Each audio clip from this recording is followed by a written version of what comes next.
Take a person, take a story, take you on a journey. It's your take.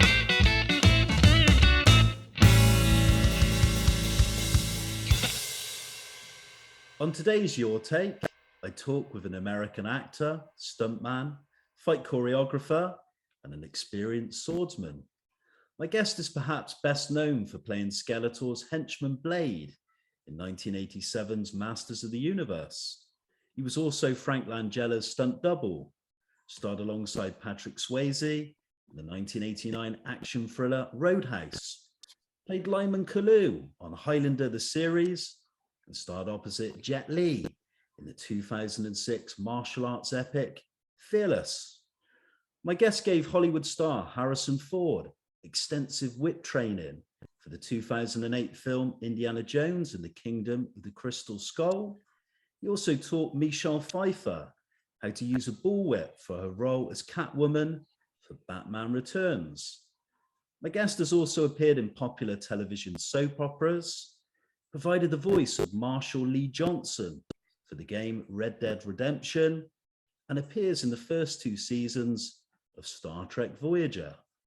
Today I'm joined by Anthony Longis, who talks about the many things he has done in film and television, working with the stars as a stunt, weapons and fight choreographer, and some of the acting roles he has played. Good afternoon to you where you are in the US. It's evening here in the UK, but a very, very warm welcome on this, I should say, Sunday afternoon. Anthony DeLongis, welcome to Your Take. Good to see you. Thank you very much. I'm looking forward to our chat. Let's see what comes up. Yeah, thanks for talking. I'm looking forward to talking about the current and as well as kind of looking back to the past with your career in film and television. But I always like to do the obvious and rewind the clock back to kind of the very beginnings and go back to 1950, March 23rd, 1950, Glendale, California in the USA. I wanted to ask you about your recollections of childhood and just kind of give us a bit of background on your parents, who were they as people, your relationship with them, and did you have any siblings at all? That's a lot of questions. It's I was born in Los Angeles, Glendale actually, and let's see how in the order that you took them. And then I grew up in Canada, in London, Ontario. My mother remarried a wonderful man who just passed this week, as a matter of fact. My mother passed a couple of years ago, and my stepfather, Carmen, just passed. My father's name was Alfred. And you know what, as parents do, they did the best they could with we weren't rich, but we all loved each other, and made enough money to educate the kids, and and all that good stuff. Canada was a lot of fun to grow up in. It was kind of a small town.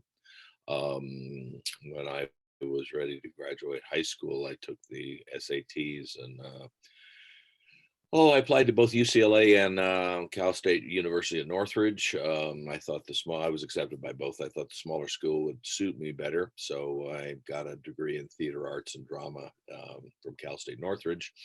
As it happened, from 74 to 93, I taught in the theater department at UCLA. So I sort of got the best of both worlds. I want to move on in just a minute and talk about your academia, your schooling. But to begin with, I wanted to kind of just ask a little bit more about your parents. What did they kind of do for a living? And were you particularly close to them?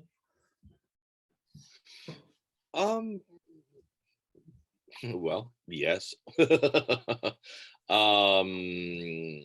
My father worked at Technicolor for about 35, 36 years, I think. Right. He ended up being shift boss. He was the he was the final eye that would look at prints. Technicolor was the gold standard for decades in Hollywood, when it was the old 3-color process, and we were working with film, and they did it with dyes.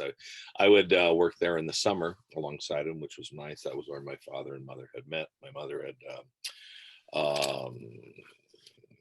Japan attacked Pearl Harbor in her senior year, and as soon as she graduated, she went to work in the defense factories.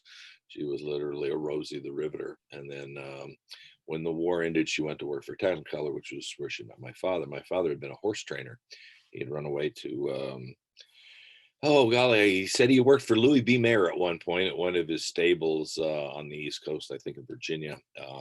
But with at the end, during the war and at the you know, the racetracks weren't going very well, so we went to work for Technicolor, and that's where he was for 36 years. I still have his track card from Santa Anita when he was a trainer there. Alas, we didn't get to share that too much. He took me to the track a couple of times, but I was a little young. But it was my dream to ride horses, to take my weapon skills up onto horseback. I really started that in about 1989. And some 30 later, I've ridden horses in 11 countries on 5 continents. And we have 3 of our own. And one of the things I specialize in is precision weapons work, the skills that I have with a variety of weapons from around the world. And I do it on horseback. And it's an unusual combination. I really like it because it's very much swashbuckling. When my parents got divorced, my mother moved back to Canada with my stepfather. And that was where I went all the way through public and high school. And I have a sister who lives in San Diego, which is where I started my career at the Old Globe Theater in San Diego doing Shakespeare. If I tell you much more, I'll be prey to identity theft. I want to move on slightly and talk about your breakthrough in film and television. But before I do so, I wanted to pick up on the kind of school and academia side. Where did you go to school, and were they kind of happy years in your life? And would you say you were a natural academic? And what subjects did you particularly excel in? I used to love to read. I was not very athletic in those days. So I was a little too small for sports. I couldn't really see very well. I needed glasses at the time. And so I needed braces, and my mother said, if you get braces, you're not playing hockey and you're not playing basketball. And I didn't much care for football. And I ended up going out for track. And then I started wrestling. I started lifting some weights and changing my body, and wrestling in my senior year. What did happen in high school was I thought it would be fun to do a play, and they were doing a production called Tea House of the August Moon, which it's a very sweet story. In some ways, it's a little bit like Shogun, in that, we all sort of start the journey thinking one way, and we finish, and recognize the wisdom of the people that you're supposedly occupying. It's American troops occupying Okinawa and getting educated in the culture. They made and Wallace Ford too, and well, anyway, it's an old movie. It's very cute. As it happened, Marlon Brando played my part. I was playing Sakini, the interpreter. Marlon Brando was a terrible choice for it is what it was. He was still Marlon Brando, and it's still very cool, but as you know, he's not Korean. But he was a big star at the time, and so they did. I thought, oh, I can go out and play a villager, and wouldn't that be nice? I got the lead role of in the play, and I've never been the same since. It it kind of gave me an identity. It struck a chord. I found that acting was both the easiest and the hardest thing I'd ever done, and that hasn't changed. I love the work. I love the challenge of the work. It kind of demands best at all times, and I like trying to rise to that that challenge. And I think I've been pretty successful on more than a few occasions. Interestingly, you've already given us a portrait of your father being an influence. He worked for Technicolor, and you said you spent some time working alongside him in the labs, and you've spoken about your early ventures on the stage. I wanted to kind of move on and talk about how you got your lucky break in the film and television industry.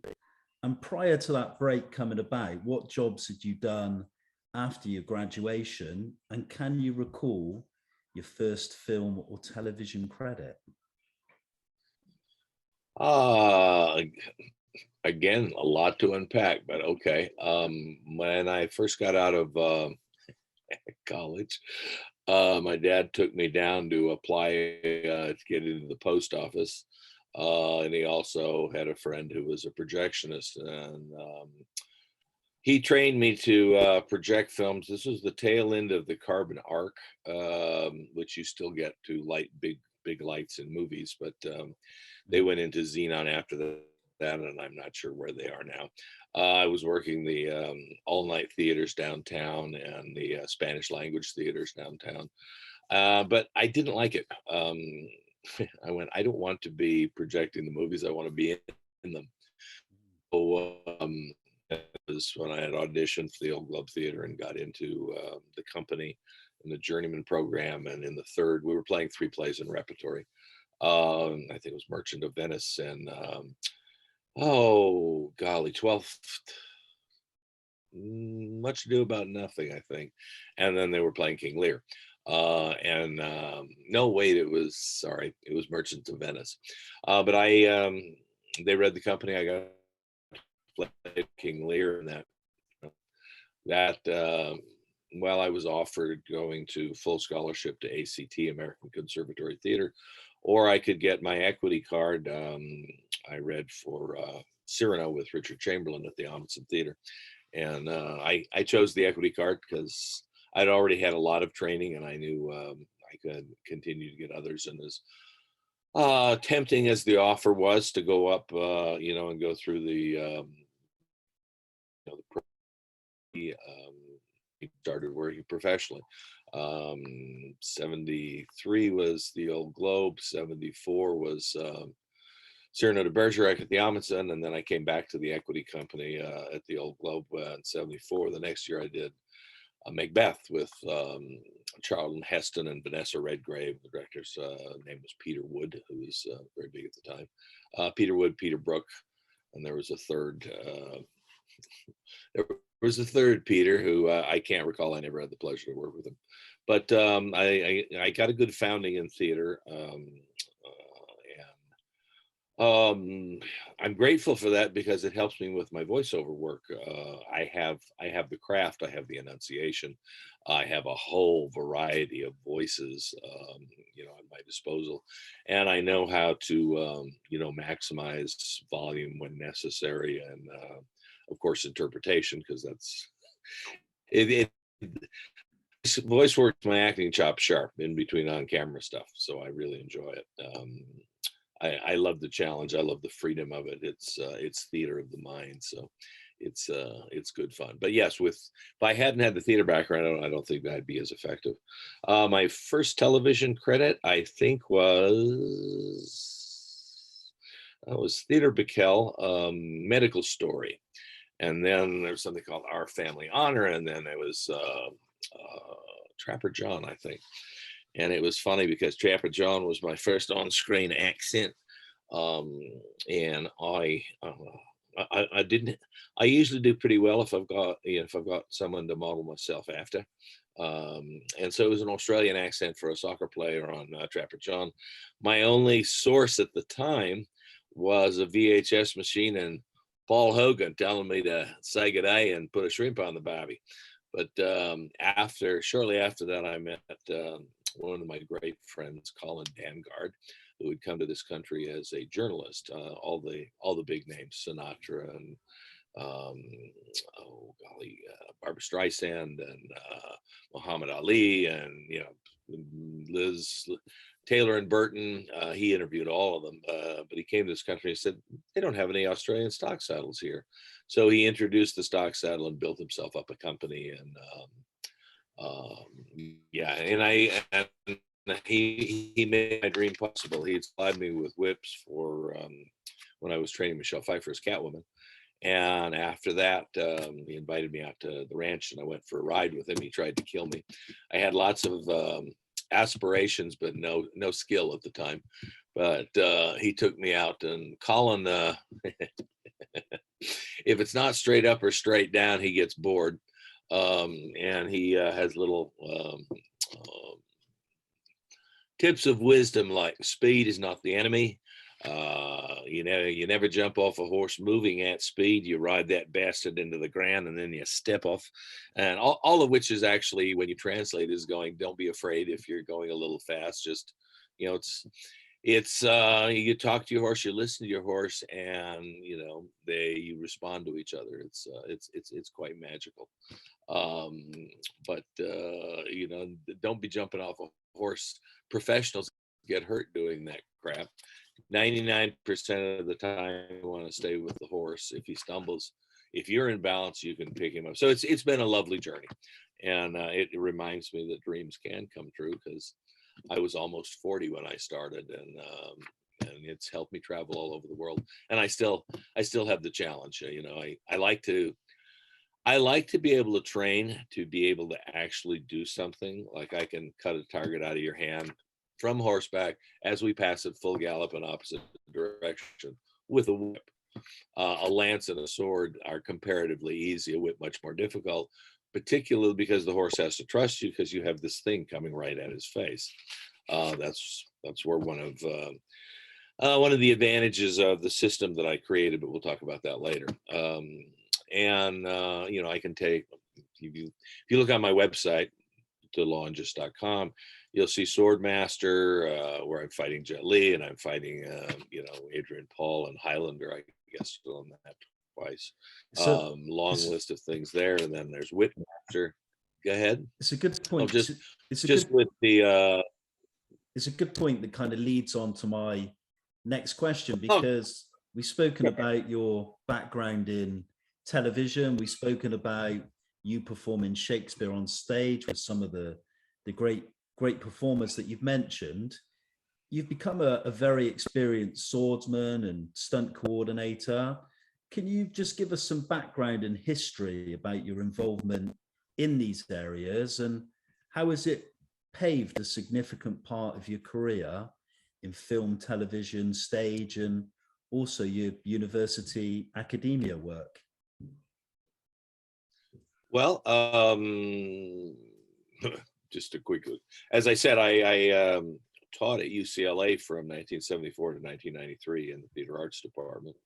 I also staged action for LA Opera for 20 years, from 85 to 2005. That was a wonderful and delightful challenge. Stage, film, television, live shows. I retrained all of the performers for the Conan Sword Spectacular, one of whom was Mark Dacascos. He was my young Conan for 6 months. He's the son of Grandmaster Al Dacascos, who just inducted me into the Ultimate Warriors Hall of Fame a couple of weeks ago. So that was exciting.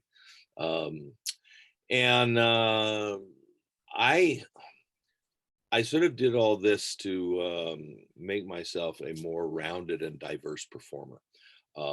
As I said, I wasn't terribly physically accomplished when I started out, and I realized, well, as an actor, particularly a stage actor initially, I need to have my whole body telling the same story.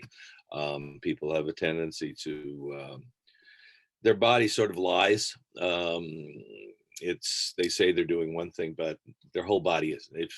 And that works better both for what I refer to as verbal dialogue, obviously the lines, but also physical dialogue, because we are actually making choices to tell a story, to articulate that character that are reflected in the physicality of a particular action scene. That's how I approach those things. Mm. And so it's been a two-edged sword.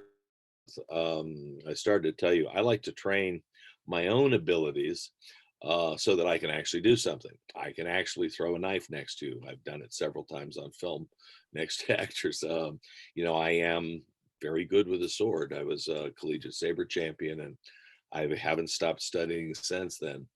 I trained with my fencing master, was Maestro Ralph Faulkner. He was two-time Olympian, sword master of the stars. And then I trained with Guru Den and Asanto for a decade, the Filipino martial arts. They made it possible for me to create my whip system, which I'll tell you about later. Now been more than a decade with Kaiso Toshishiro Obata in Shinkendo. He's the founder of this Japanese sword system that I love because it's a living art, because Kaiso is still alive, and his son and our fencing,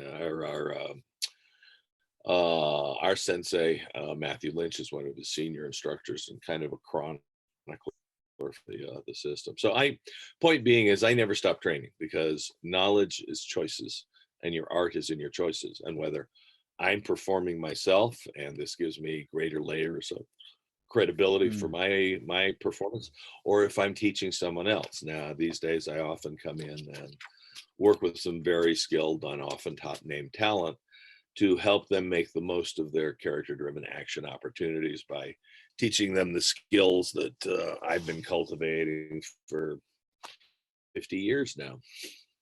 From your teaching knowledge and your training, you've gone on to work with many Hollywood stars as a stunt, weapons, and fight coordinator. And if we go through some of the names, and it's an endless list of names, but it includes Michelle Pfeiffer for Batman Returns, Harrison Ford on Indiana Jones and the Kingdom of the Crystal Skull, Angelica Houston for Buffalo Girls, and Ellen Barkin for Wild Bill.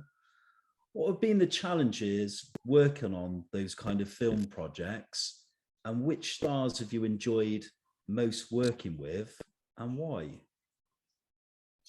When you get the opportunity to work with A-list stars, they have a lot on their plate, and I work a lot of pressure, and I work very hard to make it very clear to them right away that I am, and I want them to consider me an asset, and what I'm offering them is knowledge that will be useful to drive the story and to articulate character. And when we actually see them performing the action, it gives them a credibility that is literally priceless.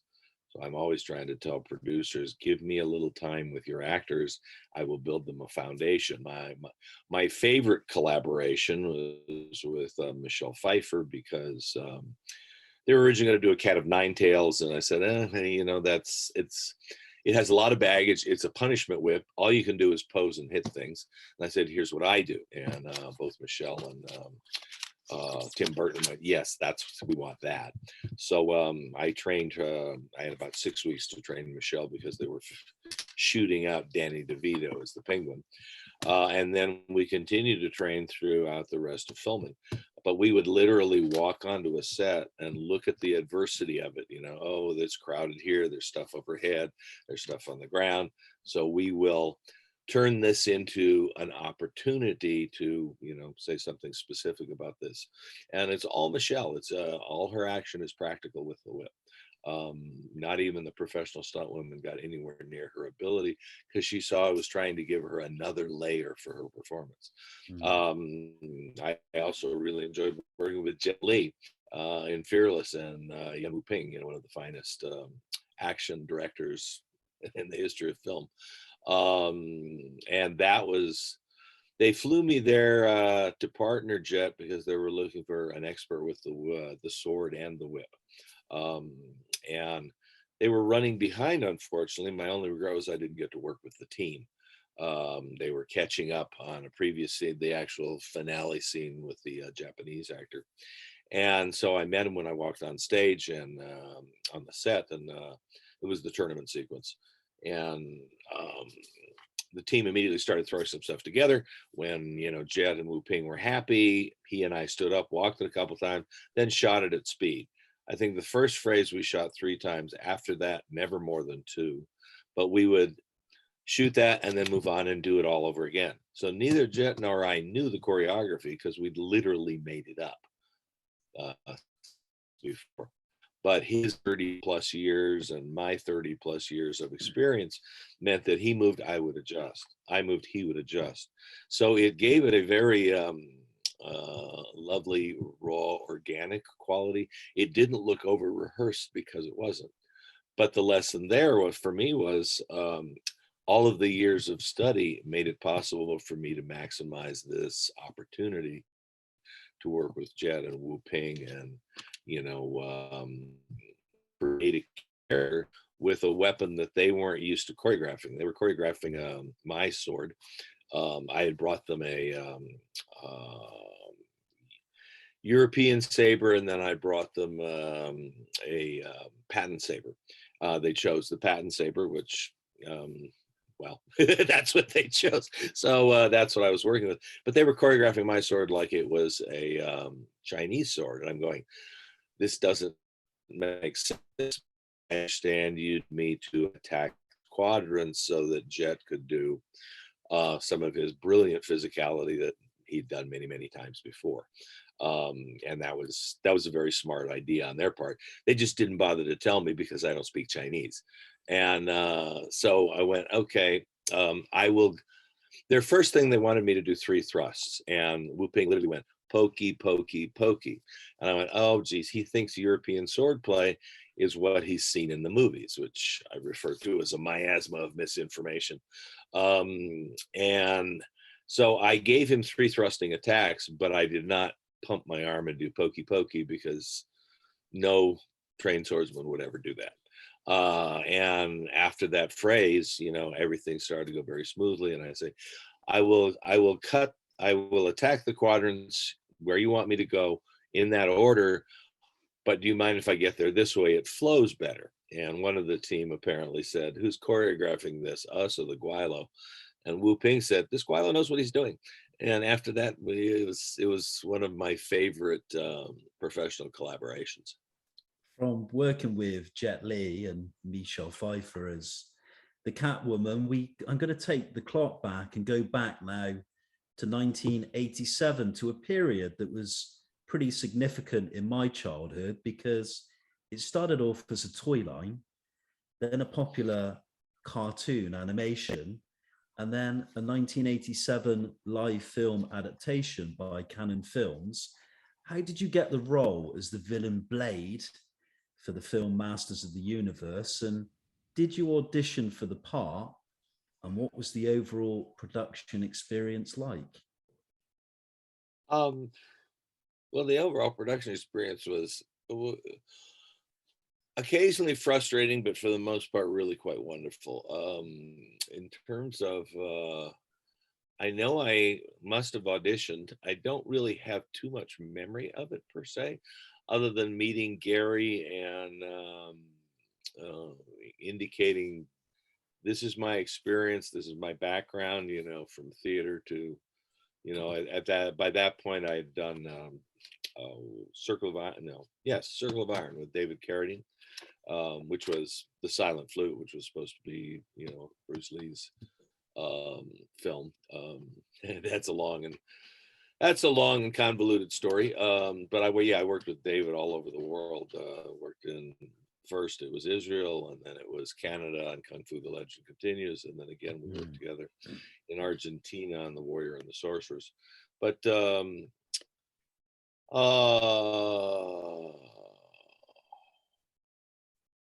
I loved getting to create Blade because it's a character that didn't exist in the Eternian universe, not in the cartoons, not in anything prior to that. So I was having this opportunity to create a character that has a whole world around him. And people often say, did Gary give you a lot of direction? And I kind of went, almost none, because he seemed to like what I was doing, so he left me alone. which is usually a good sign because Gary had a lot on his mind, a lot he had to do. There were a lot of difficulties. They were actually trying to, I didn't find out any of this stuff till years later. They're actually trying to shut down the production. They hadn't paid the crew. You know, we've had some screenings, and you know, Gary and I have had a few moments to talk, and he says, yeah, all of this was going on, and you know, we managed to do it. Cannon wanted to shut down the final scene without the satisfying, you know, fight, and that in itself is a story because the coordinator who I had worked with before, Walter Scott, the wonderful coordinator, I worked with him again on Secondhand Lions. I did all the flashback swordplay for that. But he said, yeah, you trained Dolph, because I trained Dolph Lundgren with swords, and I trained him for a month. Then I didn't see him for a month because he was so busy shooting, and I kept saying to the coordinator, when can I see the location so I can come up with some ideas for choreography? And he says, we're gonna be down there for 6 weeks. We're gonna have lots of time, you know, basically quit bugging me. I'm going, okay. And we get down there the first night. What do you think we shot? The sword fight, which I hadn't seen him in a month. And I said, okay, remember that stuff that I showed you when we were training? Okay, blah, blah, blah. And we threw this together, and that was fun. Then at the end, we were putting together the fight for Skeletor and He-Man. And, you know, it's the big power staff, you know, He-Man sword. And I said, so this is before his transformation? Yes. And they said, yes. So I was doing some things with the staff that involved circling around the head, and you know, to develop power and to give it a little bit more flash, if you will. And then they told me the day of the shoot that no, it's after the transformation, and you have on, well, basically it looked to me like staghorns in the New York skyline, you know, which meant all of this stuff that we put together wasn't going to work now. So we very quickly threw something else together, and then we shot that, and then they wanted to shut down, and Gary managed to get us one more half day, and he had this color wheel, you know, and he was doing some stuff with lighting effects, and we were, you know, we were just making it up, you know, that, okay, we'll cut this together. Frank did the initial, you know, power staff too, and there's an explosion, but then the resulting choreography was stuff that I threw together on the spot, you know, with Dolph, you know, as Gary was saying, okay, do this, do that. Okay. So it was very exciting. But I'm so very pleased to be a part of a film that has apparently touched many, many lives. Whenever I travel all over the world, people talk to me about He-Man. And so I feel very honored to have been a part of that. You mentioned Frank Langella's name, and I wanted to talk about that because you were Frank Langella's stunt double. What was it like working with an experienced and talented actor, and what did you learn from your collaboration with him? Well, it's two different things. Acting with him was wonderful, and I'd been an admirer of his work for many, many years. You know, I was aware of his screen career prior to his playing Skeletor. So these scenes that, as you know, as Blade, and you know, part of the Curious Quartet, and the scenes with, you know, Frank was, he was being quite Shakespearean, you know, in his take on that, with Gary's encouragement. So there was a real epic quality to it. There's even one of the quotes that I was very aware of. It says, I'm not in a giving mood today. I'm kind of going, oh yeah, I know that one. I've been Guildenstern, Rosencrantz and Guildenstern are dead, and we would play it in repertory with Hamlet, which you know, made it fun. And I played Iago twice, which was certainly one of the most challenging and rewarding roles too. I very, very much enjoyed that. But in terms of working with him as you know, a stunt and working with an actor, it was Walter Scott, the coordinator, just said, "You're going to double Frank here," you know, and I went, okay. And the tough part about it was, so I really didn't get to. I've been watching Frank, of course, throughout the filming, so I knew I could duplicate his movements and stuff. But it wasn't really a collaboration per se. It was, Anthony, you're doubling Frank. I went, okay. And I had trained Dolph, so Dolph knew me, Dolph trusted me, Dolph knew he could come at me, with energy and intensity and intention, and that I would be able to defend myself. And, both of us would tell a good story, but not get hurt, because the sword he had, I called it Buick Slayer. It was huge. But he handled it really, really well. And I had taught him, here's how you balance the sword so that gravity becomes an ally instead of an adversary. But yeah, it was very exciting, and I certainly enjoyed it, but I did not get to collaborate much with Frank other than acting with him in scenes where I was Blade. Oh, one other thing though, when I'm doubling him, I was in his boots and they didn't fit. And he had leather soles on the bottom. I always put rubber on the bottoms of my boots so they'll have a good grip. And they were using a lot of smoke on the set, so there was an oily film. So it was really slippery. And then I'm in the helmet, which is essentially, you can't see. it's essentially, I could not see below, I had view straight forward and nothing down. And I had several sets of stairs that I had to, navigate. And it was like, well, this is unpleasant. But then there's after he stops being the god Skeletor, and it was back in the hoodie, and that was a lot easier to move in. But all in all, I was very busy on that set, and that's how I like to be. We move from Masters of the Universe 1987. We skip forward 2 years to another role, Gary Ketchum, for the 1989 action thriller Roadhouse. What was it like working alongside Patrick Swayze? And can you talk a bit about the scenes that you did together?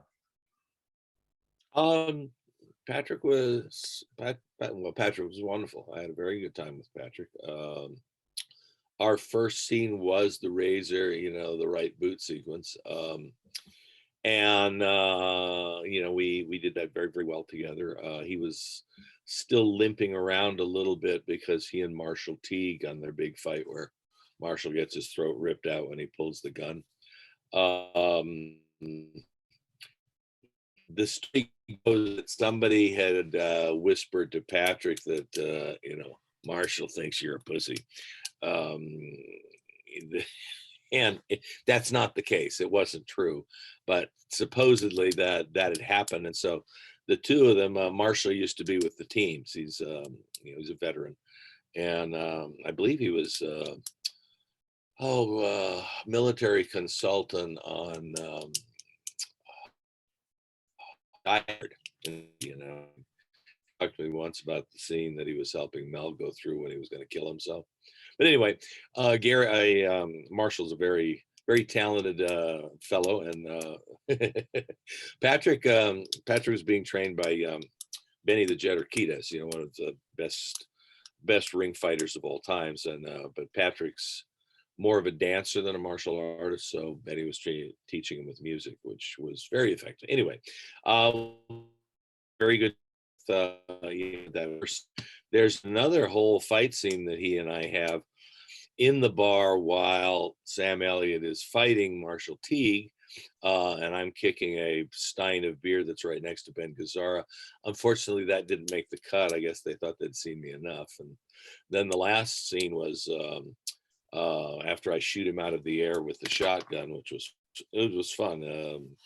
Charlie Paterni was the stunt coordinator on that, and his son Steve for air ramp in the Mercedes where it goes through the air, and he said to me, okay, when it hits the ramp, I want you to shoot one more time and then move from your spot to 20 feet over there, because that's where the car's going to land, where you're standing right now. So, so I'm shooting. It hits up. I see the underside of the car. I shoot one more time. I run I get out of that spot, and sure enough, the car lands right where I was standing. Those stuff. When I go into my final encounter with Patrick, and I have the knife that I've killed Sam Elliott with, but I have a shotgun. I'm searching the house for him, and there's a part of the scene where it's like you see a close of my face, and I'm going, he's behind me, isn't he? And I'm going to spin, and they wanted me to shoot the lampshade. I have a full load shotgun blank in the shotgun, and I'm going to be doing this, and it was a practical stunt. So I've got this. If it goes wrong, I'm going to shoot Patrick in the face. And I like Patrick, so I wasn't going to do that. But it's one of those things where a little knowledge, a little experience, and a little thinking ahead, because I went, okay, if I'm going to turn this way, that's going to sweep him. So as I came in the room, I shifted to here. So now the shotgun is last instead of first, because Benny had grabbed this with his foot and then wrestled it away from me, and then we have a knife fight. So it's just one of those things. Nobody said anything to me about it. I just looked and went, I should build in this extra bit of safety, because then when I turned and he blocked it and I pulled the trigger and we blew the crap out of the lampshade. But I'm going, this could have gone badly. So that's another one of the things that a bit of experience, affords you, and a bit of knowledge, and go, okay, what's possible? Fingers crossed, touch wood, nothing did go wrong in that case. And I wanted to move from two popular films of the 1980s, which we touched upon in Roadhouse and Masters of the Universe, and now talk about television. And what was it like being part of the popular Star Trek franchise with your involvement in the first two seasons of Star Trek Voyager? Can you tell us about the character you played? And have you since been involved in the Star Trek convention scene following the role? Well, Marshall Leigh was a wonderful role to play. It was very funny because they were doing, I guess they'd gone through a couple of rounds of casting, and they hadn't found who they liked. And so I got an opportunity, which I appreciated. That's the most frustrating thing, is an opportunity to read for roles that you do very well. But I got to, and I looked at the sides, and I knew nothing about this character. They hadn't designed the makeup for it yet. And I thought that Marshall Leigh was actually flirting with Captain Janeway. It couldn't have been further from the truth, but that's how I played the scene, and I ended up getting the role, which was great.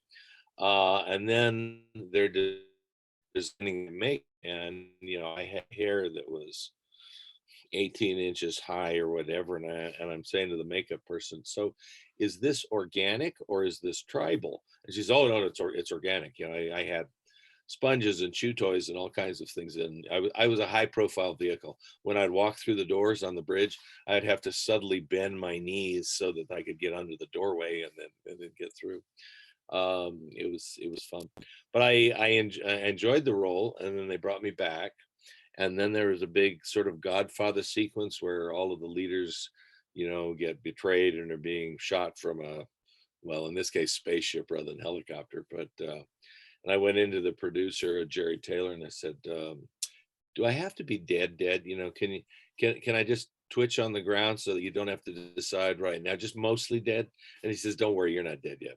So yeah, I ended up doing 5 of them, and alas, when 7 of 9 came along, they left Kazon Space, and that was the end of one of my favorite television roles. And have you been involved in the kind of convention circuit and meeting fans? I am with Highlander, because I did 2 of those. That's a wonderful fan base, and with Masters of the Universe, and a little bit with Roadhouse. It's certainly, it was my cult film. What have you done? Well, of course, now it's been so long that I tell it to people, and younger performers haven't necessarily seen the movie, which is funny. But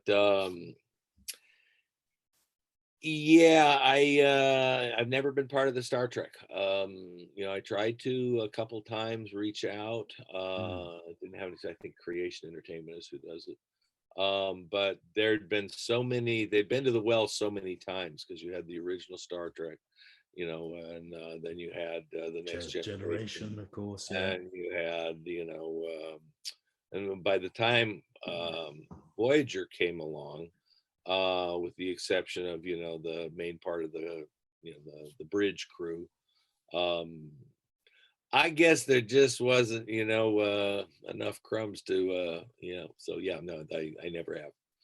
It's interesting because at the beginning of our conversation, we spoke in some detail about the stage, and you said it was a good tool for you when you moved on to doing voiceover work. And that brings in nicely this question, because I was going to ask you how you got involved in voiceover work, but specifically doing it for a computer or console game, the voice of Marshall Leigh Johnson for the game Red Dead Redemption. How do you go about playing a character where you provide the voice only and you're not physically seen as a person on screen? Well, to start with, let me give you a quick, the first voice I did was Zygon, who's the evil overlord on the planet, you know, in it's a movie called Star Chaser, The Legend of Orin, which was the first 3D animated feature. And it was somewhere in the mid 80s, around the time about where you're here like this. And then a couple of years later, I got that because I'd met the illustrator, and she liked my voice and this and that, and she kind of modeled the character a lot after my face. And then a couple of years later, they did the Chipmunk Adventure. I was Klaus, the evil diamond smuggler. It's good fun. But he, I'm liking that accent. oh, thanks. I got lots of voices in my head, but he, that was back when the Chipmunks still did everything animated instead of the combination of, you know, live action and animated. And I couldn't get representation for about another 15 years. And then finally, I'm with a company called Vox. They're very, they celebrate my versatility. So they send me straight copy. I just did another Disney children's book last week. I play the narrator a lot. I can do variations of, you know, very, very soothing and comforting voices. But you know, I'll do straight copy, car copy, and then I love characters and animation. I've done several where you're coming in and you're doing a variety of different characters. Those are fun, and I like ones where where I'm playing a main character, like Marshall Leigh Johnson in Red Dead Redemption, because he has a nice character arc. They wrote some scenes. I've actually pulled some of the acting scenes as part of my acting reel, because I went, this is pretty good, because it was a performance capture. General Serrano in Bulletstorm, that was a hoot. I'd worked with the director before, and so he'd had me in, and this was before you could set up a Zoom call, but we were on voice with animator and producer who was in, I think Poland at the time. So that was disembodied voices with you know, a little bit of direction.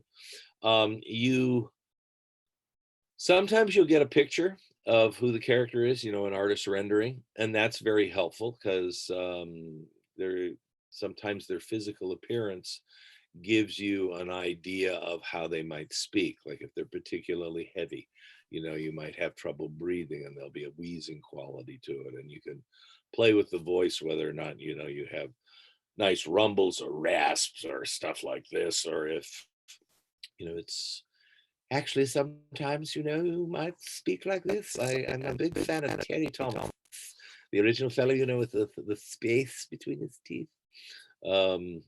You're not old enough to remember Terry Thomas, I take it. Basically, and as much as you know, I have admiration for Seth, his Stewie is Terry Thomas. But anyway, the with Bulletstorm, it was I didn't really have a picture of him, but I knew he was the bad guy. He was the general sending them out to do what they thought was God's work, and basically, it was him. And there was a lot of profanity in it. Apparently, you can go online and go Bulletstorm or General Serrano, and there'll be about half an hour of my dialogue just swearing. And I said to the director, and I said, "You sure you want me to say this? Because I'm going to commit to it." Okay. And there was a lovely article in one of your publications a couple of years ago about people behind the voices, and I was very pleased that they chose General Serrano as one that they particularly liked. Anthony, in a minute, we move on to the penultimate set of questions that we ask all your take guests. It's kind of like a quick fire question round to see things that you like, your passions, your hobbies in life. But before we do that, I've got one kind of final question. And you've worked across many areas and disciplines, which we've spoken about over the course of the last hour, but you've worked in acting, stunt and weapon coordination, teaching, education, and of course, we've just spoken about voiceover work. Do you have a favorite area you specialize in? And are there any areas you'd like to participate in the future? I love being in front of the camera. I love creating and portraying a role. That was always my first, ambition and my greatest joy, really.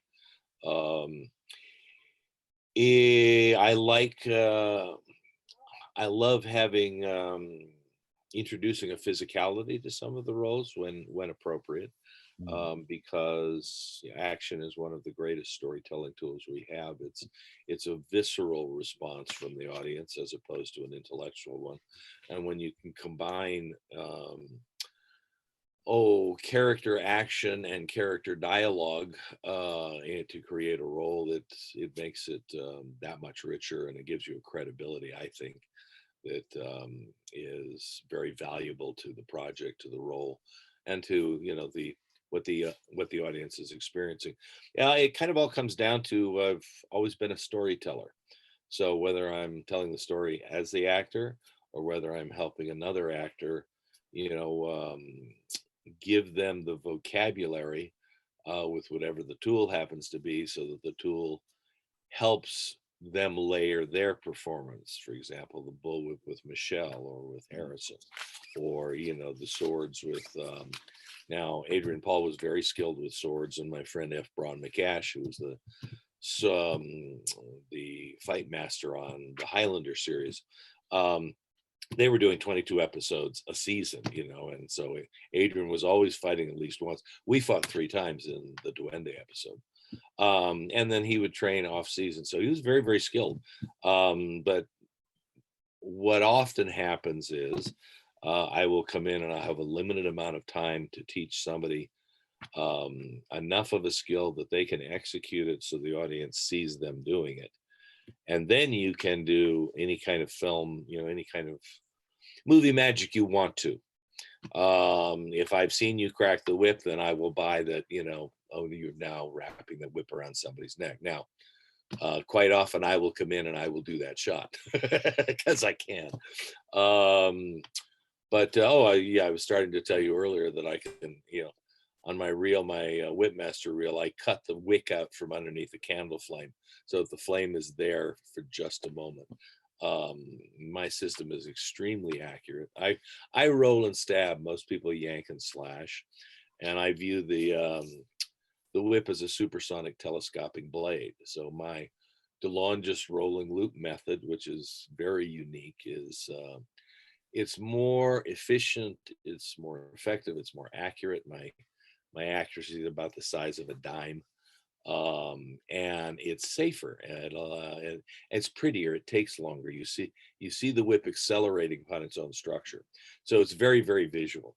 And these are the kind of things I like to do. When I'm working with actors, I say, okay, here's your tool, whatever it happens Now, what's the nature of this? What are the opportunities? What can we do with this? That reveals something about your character that we didn't know before. And so people come from all over the country, all over the world to train with me at Rancho Andalo, which is where I have my school, Longis Performance and Combat Arts.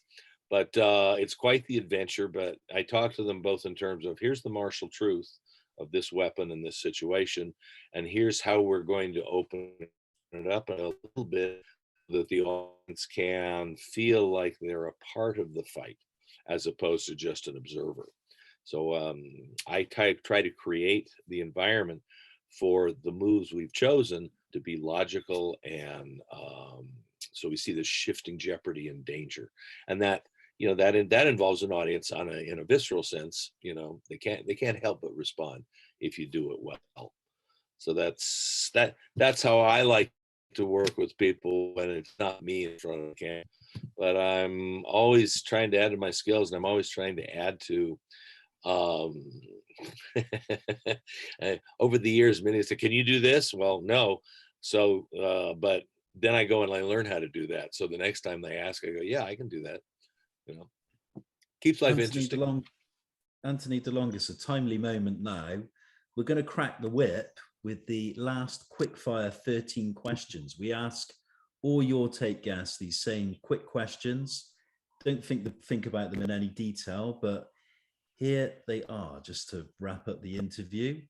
Question number 1, Anthony, what would you say is your favorite pastime? Well, I love performing. I love teaching, and I love learning new skills that I then like to share. So performing and teaching, because when I'm teaching somebody, I am making me better as a performer, but I also get to rediscover the knowledge that I'm sharing, because people don't learn the same. So when someone comes to me, if they want to learn something I know, I will find a way to teach it to them. And very often I'll have been teaching something for decades, literally. And I'll say, I've never taught this before, because this is how you're responding to this. You teach me how to teach you. And I find that very satisfying. Film has been a key theme throughout this conversation. And obviously you've spent much time on film sets, but what would you say is your favorite film and why?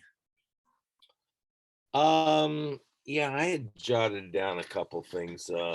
Well, a couple that come to mind very quickly are John Ford, Howard Hawks. Eventually, Sergio Leone breathed new life into it in the 70s. But one of our favorites is Red River with John Wayne and Montgomery Clift and Walter Brennan, and it's a delightful little Western. And we actually, fella who was our minister, he and I had done Rosencrantz and Guildenstern together as it happened. But he finished, he says, you do a cowboy wedding? I says, yeah, that's why we're here. And when they are making the pledge, to go on the cattle drive in Red River, we use much of that dialogue for our vows. So my wife and I get a big kick out of it whenever we see that. I like Arsenic and Old Lace. I like the Philadelphia Story. I like The Lady Killers, the original with Alec Guinness. It's a tremendous it's like film. A tremendous comedy. Julius. Watch every year at St. Patty's Day. We usually watch The Quiet Man, one of John Ford's best, and John Wayne and Maureen O'Hara and Ward Bond, and the John Ford acting company. And then we watch a little film called Waking Ned Devine. Have you ever seen it? It's please look it up. It's about this village that guy wins the lottery and then he dies, and how the village tries to get the lottery winnings. Full of good characters, great actor. Fanula Flanagan is in it. It's called Waking Divine. I know the film, and then usually here's a little bit of we watch it every year. A little fact, It seems- a fact for you: the actual guy who directed that film, he used to live in this village. He grew up in this village before moving on to Hollywood. Yeah, which is quite. They did a lovely job. It's one of our favorites. So I whenever people say what are your 10 favorite movies, I says I need more choices than that, but they're little ones, and some of those that Some Lawrence of Arabia, some some Lawrence of Arabia. some tremendous choices there. I love the John Ford westerns. Moving from Oh, film to novels, who would you give you one say more. is your favorite Can I novelist? give you one? Let me give you one more. Yeah, My wife and I really get a kick out of The Mummy. Brendan Fraser and yeah. Rachel Weisz. It's a charming little. To me, it's a perfect movie of its genre, and everybody does a great job. I had the pleasure of working with Brendan briefly on something called Texas Rising a couple of years back in Mexico. I gave him some tips for archery and some of the action and stuff. But he was a delightful man. But we loved that movie. We particularly like it because they were the Tut exhibit was touring, and I'd seen it back in the '80s when it toured, and this is going to be its last tour. This is last year. Before they goes into a new permanent museum in Cairo. Mm. So we went, and it was breathtaking and gorgeous, and we just kept thinking Mummy. So we came home and we watched the Mummy again, and just went. The art directors on that movie, deserve special acclaim because they did a great job. So that's another one of our favorites. From film now to novels, who would you say is your favorite novelist? Oh, well, golly, Raymond Chandler, I'm fond of. Um, uh, oh golly, trying to think of who wrote Cannery Row and The Grapes of Oh, Wrath and John Steinbeck. Steinbeck. Yeah. Yes, love John Steinbeck. I get a great deal of pleasure out of the Jack Reacher novels because when I'm doing chores and driving and stuff like that, well, particularly back when I had to go into town for auditions, um, the Jack Reacher novels are fun. I like those. Of course, I've digested a fair amount of Shakespeare over the years. He's always a good choice. Um,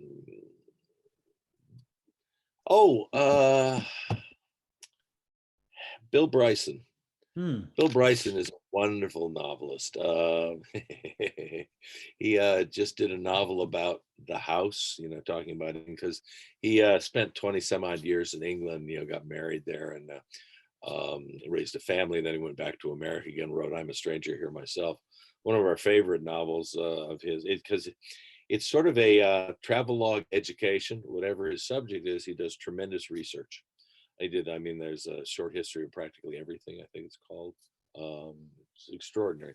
But we love In a Sunburned Country. It was about, he took half a dozen trips to Australia and then wrote about it, and he has a wit and a kind of quirky way of looking at things, yet at the same time giving you a depth of detail that's highly entertaining and educational without having it hurt. If you could have chosen a different profession, what would it have been?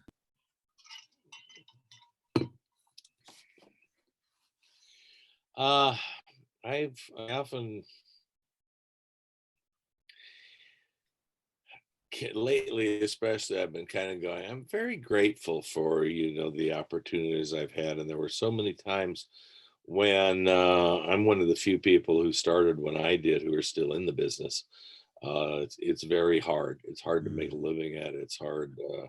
There's a lot of body blows because the product you're selling is yourself. So rejection has a very personal quality, and that's hard on everybody. The hardest thing is not getting opportunities. I remember years ago, I was in Argentina doing a picture, and I think it was Dustin Hoffman. I think it was for Tootsie, and he was doing his acceptance speech, and he just basically talked about how lucky he was to have gotten the opportunities that allowed him to rise to the occasion. So that's the hard part about the business. But again, I love the work. The work is still the hardest and the easiest thing I've ever done, and it always will be. Because as far as I'm concerned, I never stop trying to make it better until, for film and television, until it's in the can. I'll something, be it verbal or action or performance wise, or I tell both my directors for voice and on camera as well. I say, if I ever ask you for another take, I'll give you something different. I'll give you something better. And almost always that's the one they use. Probably the nicest compliment that was ever paid to me. Doug Milsom, very famous DP, English DP. He worked with Kubrick. We did a picture in Jordan, and we were on these great sets and this and but they had no crowd control. So there were tour buses and there was dialogue and there were people looking in the windows, in the eyeline as we're trying to do this. And the first camera, his name was John, he said to me, "This is so unfair, what you guys are having to put up with. If you ever want another take, just give me a nod and I'll tell them there's a hair in the gate." Are you familiar with the expression? Yeah, I do know the expression. Yeah. Well, for those who are back in the day, when everything was shot on film, they would always go, "Yeah, check the gate. Okay, print," and moving on. Because just basically you're looking to see, because shit happens, and the last thing you want is to have a hair in the middle of several hundred feet of negative film, when you get back to the lab and you can't reshoot this sequence. So they would always check that. A little less of a problem now, but I just kind of went, that's the nicest thing anybody's ever said to me. Thank you. The next one, Anthony, who in life would you say has been your greatest inspiration?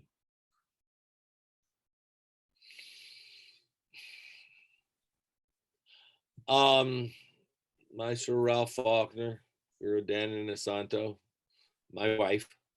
I'm very lucky. My wife, Dr. Mary DeLonge, she has her PhD in cellular biology and anatomy, which during the time of the pandemic has been particularly useful. She used to teach immunologies to medical students. So, we kind of go, we're keeping up on the science, even though you're not.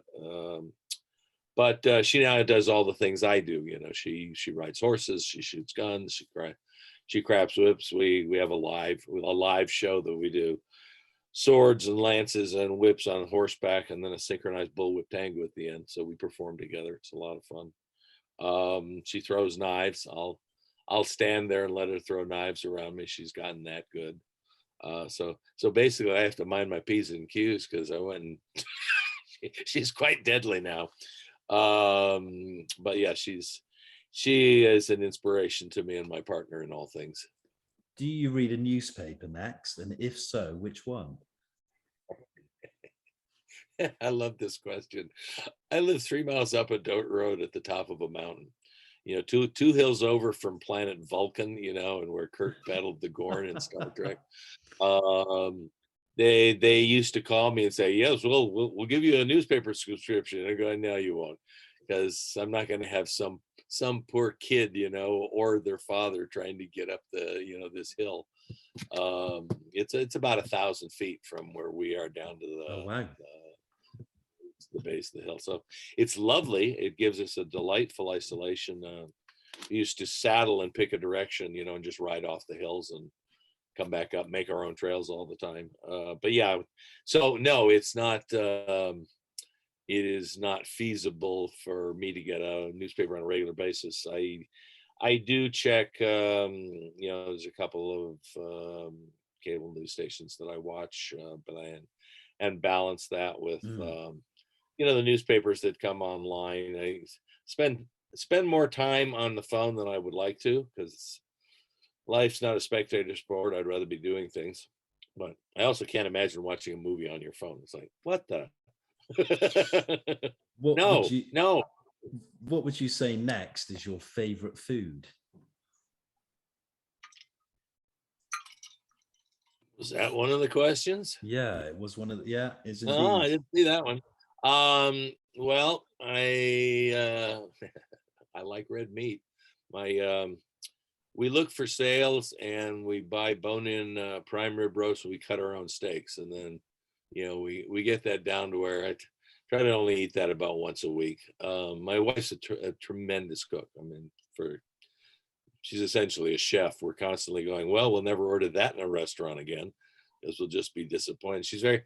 She takes her science and her curiosity into her cooking. 2 years ago, at the start of the pandemic, she, out of the yeast in the air here at Rancho Andala, she made her own sourdough mother. So Mm. we haven't bought a loaf of bread in over 2 years.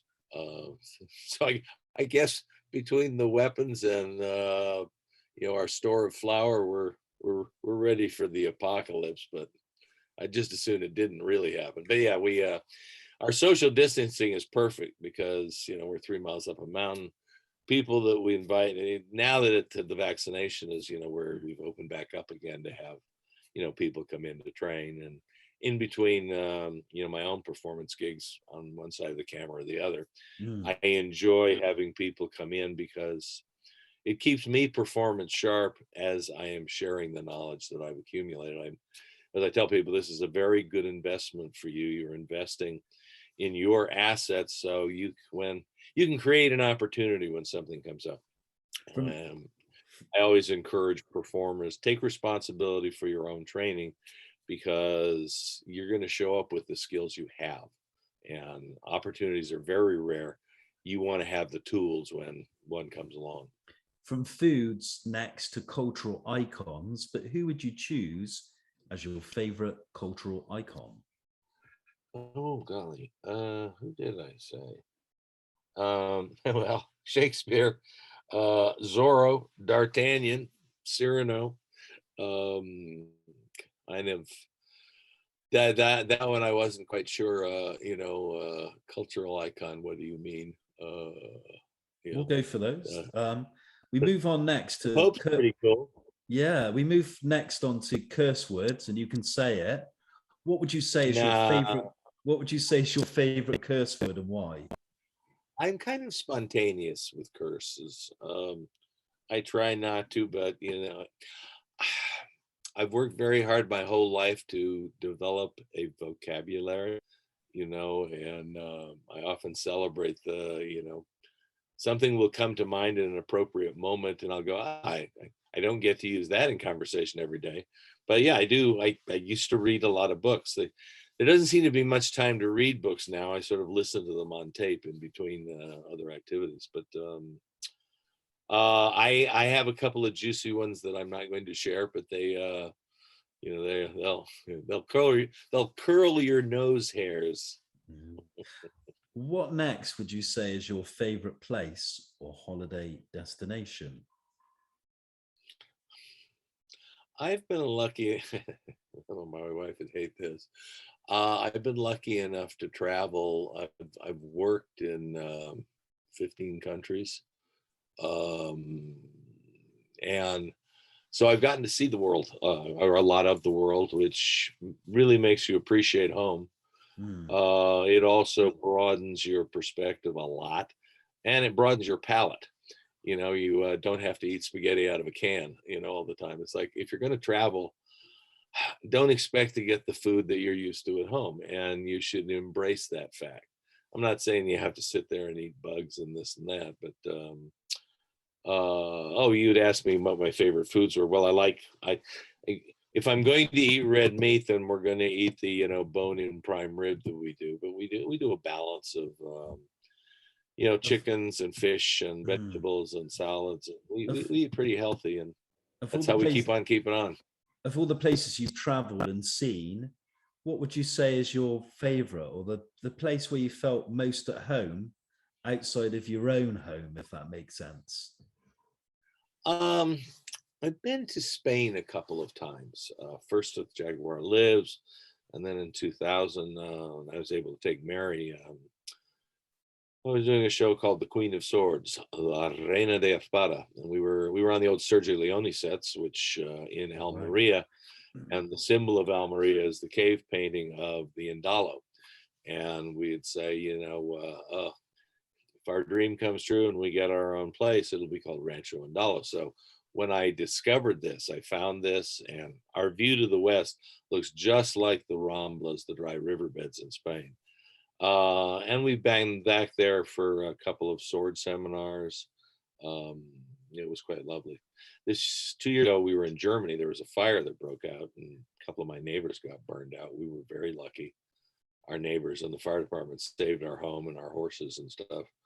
So we were able to go back through Paris on the way home, and I got to share that with Mary. That was pretty cool. A subject we haven't touched on is music. Who would you say is your favorite music artist, and what is your favorite album? Oh, you didn't put album down. My musical tastes are fairly eclectic. Lately, we've been very much enjoying Tony Bennett because I'm aware of his career. When he first started. When I heard that the artist that Sinatra at the height of his, fame and powers liked to go see was Tony Bennett. That's who he would go and listen to. And Tony is an extraordinary artist. A couple years ago, he had put out an album called Duets because people were really looking for the opportunity to sing with him. He's an extraordinary artist. And so we went to the Academy, and he was there like 30 feet away, Oh, wow. and performed, 3 songs, just kind of practically a cappella. And his son, who became his manager and who reinvigorated his career about 20 years ago, he said he never sings the same song once, meaning like he will not pre-record to sing with anybody. He sings with them live. And no matter how many times he's sung a song, it sounds like the first time. That day he sang, of course, his signature piece was "I Left My Heart in San Francisco." And I'm going, how many thousands of times has this artist sang this song? And yet it was, you would see, he'd think a note and he would sing it. Lady Gaga just did a final performance for him because he has dementia now, alas. And it's quite wonderful if you get a chance to see it. But at the end of it, she says, "Sing Fly Me to the Moon." And, it's amazing. But I like classical music. I like bluegrass music for the musicianship. I like jazz. More lyrical jazz. I love Louis Armstrong. I like blues a lot. I like rock and roll with a blues flavor to it. So it's there's oh golly, what is his name? Ry Cooder. Oh, Ry Cooder's, do you know who Ry Cooder is? I love Ry Cooder. He's one of my all-time favorite guitarists. Did Tremendous you ever, musician. yeah. Did you ever see or hear the album? It's called "A Meeting by the River." Yeah, yes. And he's playing with an Indian musician who created an instrument called the Mohan Veena, which is half sitar and half guitar. And neither one of them spoke the other's language. Ry brought his son along, and he was playing the kind of Irish drum, Wacky, yeah. And then the artist who I can't think of his name at the moment. He brought a tabla player. Anyway, the album is boy, talk about the power of music, because it's a call and response.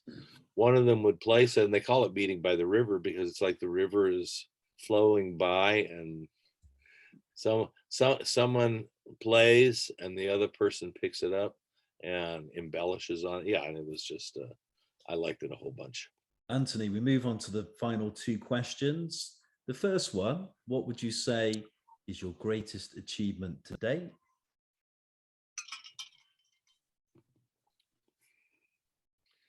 Well, one thing that separates me that I'm very proud of is creating a whip system that's unique. and very, very effective for my purposes, which is to tell a story. In film,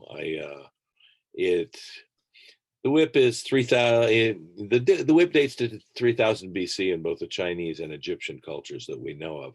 So it's 5,000 years old. It's always historically correct. Any culture that domesticated animals has had a whip of some sort or another. It's enormously effective as a tool because you don't hit animals with it. It's not necessary. The sound does the work for you. It's also extraordinarily effective as I also explore the combative efficacy of it from long range to medium range to close range to submission range.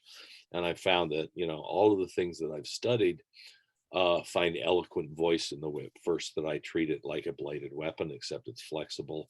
So I've got the 8 angles of attack like you do with any bladed weapon. I've got the footwork that some stylists stand in place, and then they're working both hands, and the syncopation is admirable. I hate the fact that they don't move their feet because I use the body to generate my energy. My finesse is in my hand, and my power comes from my body, so that all the parts work together. Because I view it like a martial artist, that you want maximum return for minimum effort. Most people work the whip really, really hard. So I created this system that I think is more aesthetically pleasing, and it is more efficient and more accurate. And I have built-in safety factors that allow me to work very closely with human and equine partners and keep them safe. So that I'm very, very proud of. I like my body of work. It would be nice to have a recurring role on a TV series or get a couple more movie opportunities, but I have a good body of work, and I believe my best work is still to come. So you hear somebody who needs a veteran actor who has some skills, throw my name out, would you? Will do. Good bit of PR there. And the final question, Anthony DeLongis. How do you wish to be remembered? Well, I'm not dead yet. I like to try to make things better than I find them. I like to be helpful. It's one of the reasons I teach. I used to get a lot of resistance when I started in the business. So people don't teach other people things because they'll steal your jobs. And I'm going, well, if I share something that I already know, then I've got to go out and learn something else, And so I would rather keep increasing my own skills so that I can share those and continue to grow myself as an artist, both as a performing artist and as a martial artist.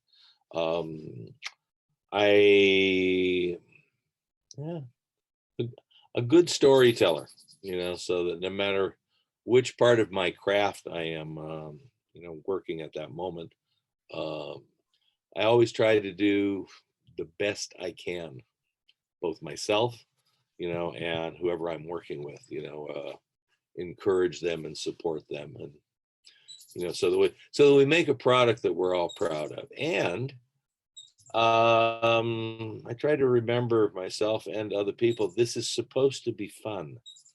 So don't be a jackass. If you're not going to help, get out of the way, because we're trying to put together something magical.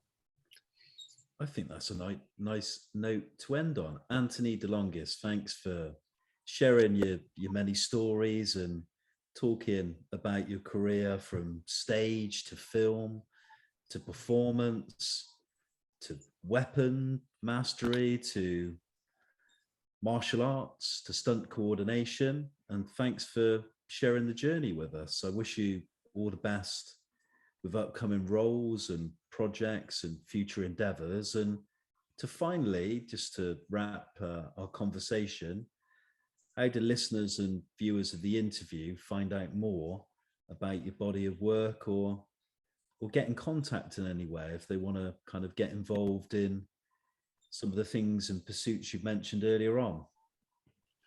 You can, we're actually creating a new website, but the other one will still teach you how to get in touch with me. www.delongis.com. That's DELONGIS.com. You can also see my body of work on Internet Movie Database, IMDb. Look me up. I'm also all over the internet. If you look, well, there's actor and the many things I've done as an actor, and then there's my work as a whip master and a sword master, and my horse skills that I've cultivated. So I'm kind of easy to find, and people who want to come and train, reach out to me on the website, and we can begin a conversation. I have professionals, I have aspiring professionals, I have martial artists and performers, and we also do an action vacation for somebody who's going to, appreciate great cooking. Really, really a wonderful and inspirational location. And then, you want to train to be Zora, you want to train to be Robin Hood, you want to train to be Wonder Woman. We can offer you some skills that are a lot of fun. Thank you kindly once again for taking part in, I say this afternoon's interview for Your Take. And I have to end with this. May the force be with you. Well, and I will offer you back from Masters of the Universe. Good journey.